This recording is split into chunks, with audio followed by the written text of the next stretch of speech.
தோழனை, என்னுடைய சகோதரியே, நீ ஒரு பாதையில் இருந்து மீண்டு நற்பாதையில் அமைத்ததற்கு பிறகு ஒருபோதும் இந்த மனிதர்களை குறித்து கவலை அடையாதீர்கள்.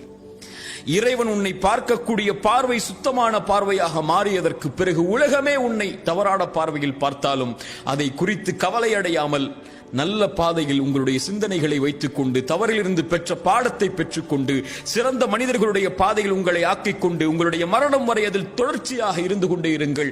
ஒருபோதும் கடந்த காலத்துடைய பாவங்கள் உங்களை கவலையடைய செய்ய வேண்டாம். அதற்கு அவசியமில்லை.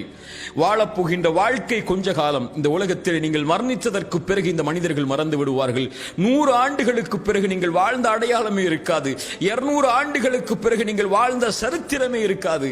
இப்படி உலகமே உங்களை மறந்து விடும் போது நீங்கள் ஏன் கடந்த கால பாவத்தை நினைத்து எதிர்காலத்தை அழித்துக் கொண்டிருக்கிறீர்கள்?